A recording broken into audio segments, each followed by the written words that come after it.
நம்முடைய இளைஞர்கள் இன்றைக்கு 60 லட்சம் பேர் அன்றாடம் மது குடிக்கிறார்கள். என் சமூகத்தை திட்டமிட்டே மது போதைக்கு தள்ளி இருக்கக்கூடிய ஒரு அவல நிலையை நான் பார்க்கிறேன். நான் 2003ஆம் ஆண்டில் கோவையிலே துணை ஆணையராக கலால்துறையிலே நான் பணியாற்றுகிறேன்.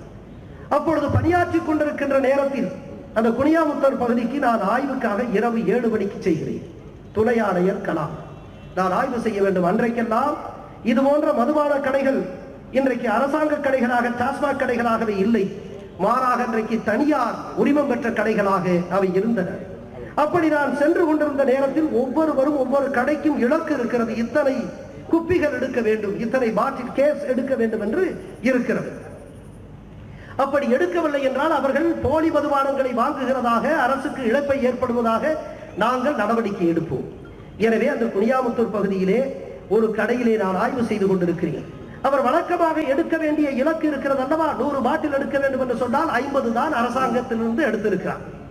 எனவே அங்கே இழப்பை ஏற்படுத்துகிறார். எனவே நான் கோபமாக கேட்கிறேன், ஏன் நீங்கள் இவ்வளவுதான் 50% இலக்கைத்தான் அடைந்திருக்கிறீர்கள், ஏன் எடுக்கவில்லை, உங்கள் மீது நடவடிக்கை எடுப்பேன் என்று சொல்லுகிறேன் நான் துணை ஆணை. நான் கோபமாக சொன்னவுடன் அந்த உரிமையாளர் சொல்லுகிறார், ஐயா கோபித்துக் கொள்ளாதீர்கள், ஐயா கோபித்துக் கொள்ளாதீர்கள், இந்த காலம் வறட்சியான காலம், எனக்கு புரியவில்லை, இந்த காலம் வறட்சியான காலம், வருங்காலம் வளமையான காலம், இந்த ஜூன் மாதம் தொடங்கட்டும் ஐயா, நான் நிச்சயமாக எங்களுக்கு நிர்ணயித்த இலக்கை நான் அடைந்து விடுகிறேன் என்று சொன்னார். எனக்கு புரியவில்லை. மே மாதம் வறட்சி, மழை பெய்யும், அதற்கும் இந்த தண்ணிக்கும் என்ன சம்பந்தம்? குடி தண்ணீர் பிரச்சனை ஏற்படலாம், ஆனால் மே மாதத்திலே இந்த குடிக்கிற தண்ணிக்கு என்ன வறட்சி ஏற்படும்? எனக்கு புரியவில்லை. என்ன சொல்லுகிறீர்கள் என்று கேட்டேன்.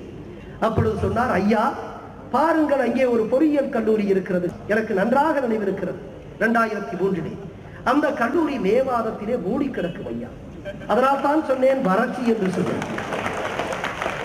அங்கே விடுதி இருக்கிறது அல்லவா, அந்த விடுதியும் மூடி கிடக்கிறது, ஜூன் மாதம் இறுதியிலே அந்த விடுதி திறந்து விடும் ஐயா, மாணவர்கள் எல்லாம் வந்து விடுவார்கள், என்னுடைய கடைக்கு குடிக்க வந்து விடுவார்கள், நீங்கள் நிர்ணயித்த இலக்கை அடைந்து விடுகிறேன் என்று சொன்னார்.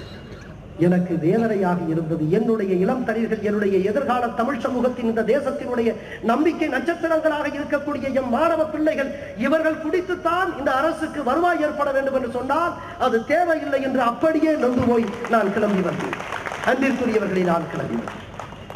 இன்றைக்கு எம்முடைய மாணவர்கள் குடித்துத்தான் அரசுக்கு வருவாய் வர வேண்டும் என்று சொன்னால் அதை விட இழுக்கு அவமானம் வேறு இல்லை என்று அந்த பக்கம் நான் போவதே இல்லை.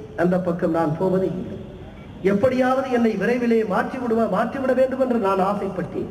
அங்கே ஒரு மிகப்பெரிய ஒரு ஹோட்டல் மீது நடவடிக்கை எடுத்தேன். 2 நாளில் என்னை மாற்றிவிட்டார். 2 நாளில் என்னை மாற்றிவிட்டார்கள். நான் மாற்றுகின்ற போதெல்லாம் அந்த துன்பத்தை புன்னகையோடு ஏற்றுக்கொள்ளுகின்ற என் துணைவியார் இங்கே வந்திருக்கிறார். எத்தனை இறை துணைவியார்!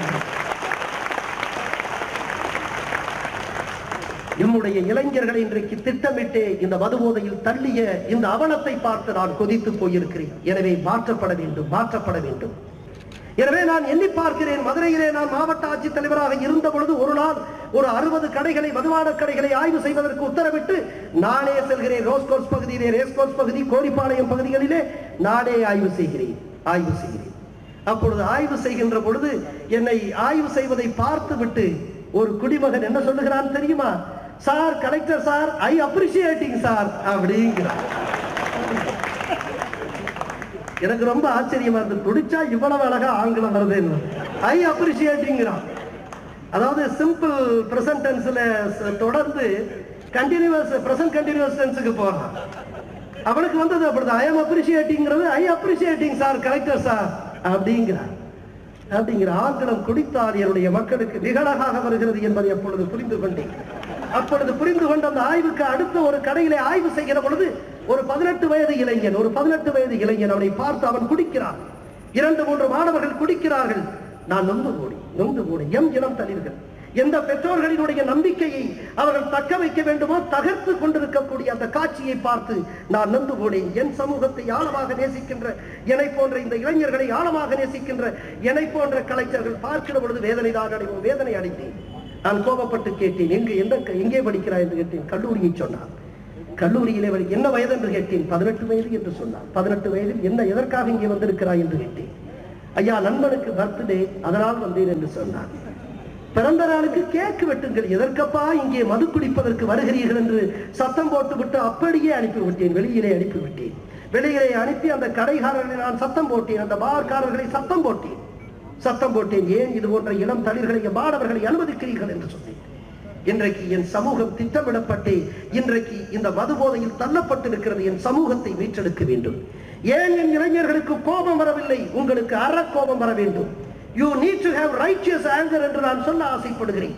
உங்களுக்கு அறச்சீற்றம் இருக்க வேண்டும்.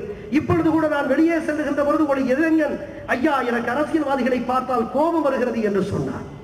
உன்னுடைய கோபத்தை ஆக்கப்பூர்வமான பணிகளுக்கு பயன்படுத்து அப்பா என்று சொன்னேன்.